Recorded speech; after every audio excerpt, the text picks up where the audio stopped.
first 2 dates are really just being very present, basic chemistry, airplane talk. Don't get into any crazy deep discussions. From 3 on, we're determining the deal breakers are there, common goals and values. The vision that we have for the future is the same as his. There's basic mutual respect. I respect him. He's respectful of me. There's admiration there. There's an emotional connection that's slowly developing.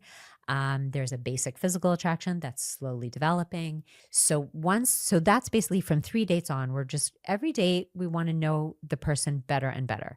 I don't want you to waste a date, right? So again, going to a movie for 2 hours is pretty much a waste of a date because you didn't get to know him any better. So we want to just be like walking and talking, basically out to dinner, coffee, whatever, stay in public, because that's really basically the only way that you're going to be able to successfully date with dignity and shelve the physical is if you're always in public.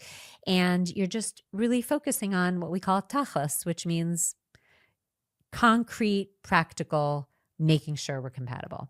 At some point, again, in the more right-wing world, it's going to be quicker, but at some point, you're going to have a meeting of the minds conversation with the person you're dating of like, where are we at? Like, are we good? And so obviously in the very right-wing world, that could be on date, 7, 8, 9.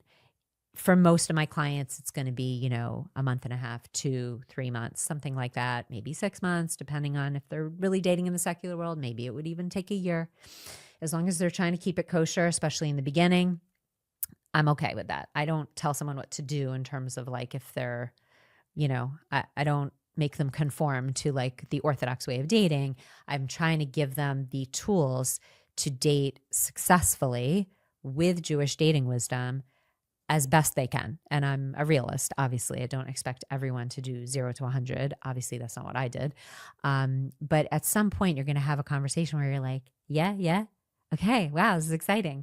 And you go and get engaged. I can usually hear over the phone line when I'm talking to a client, the smile over the phone, and I know we're about to get engaged. But I would never coach someone to go forward with that step until she has what I call clarity in her kishkas, which is basically like, this is my person. Now, obviously, as those of us who are married know, you don't really get that last 2% clarity until you're married and you're living with the person and all of a sudden, you see who they are. But barring any like whacked out mental illness or red flag type situations, which is rare, you know everything that you need to know through the dating period. And then we got to kind of take that leap off the cliff. So first of all, it just made me remember that the only thing we're asking ourselves after date 1 is, would I like to spend another couple of hours with this person? Please do not think, is this my spouse? Because you get way too insane and like, ahead of yourself and it's not productive. So we're just like, would I like to spend another date? After the second date, it's kind of more the same. Would I like to spend another couple hours with this person? Then obviously we're getting into the more concrete stuff. How do I know it's time to get engaged? So again, men typically know quicker.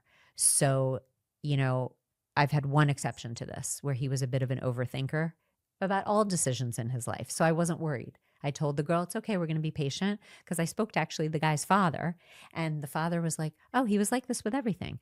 Choosing a major, what school to go to, everything. He overthinks. Great, I'm not worried. They have like 5 kids now.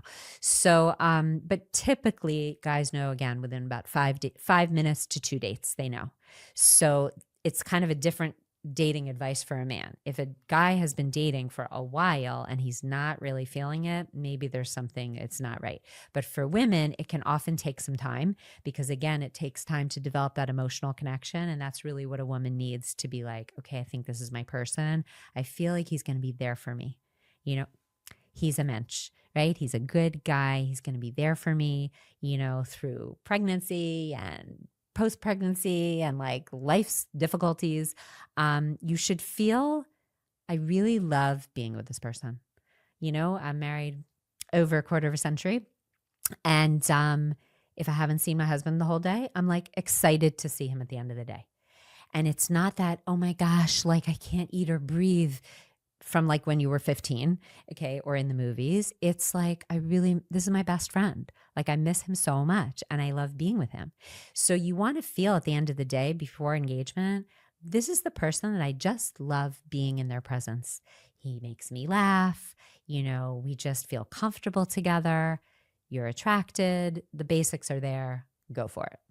By the way, the only real way to weed through this situation is to take the physical off the table, because then if he's still asking you out and he still wants to spend time with you day in and day out and week in and week out, and he has no side benefits on the table, ladies, this is your mensch. He likes you for the right reasons, which is what we all want. We want someone who's going to fall in love with our soul.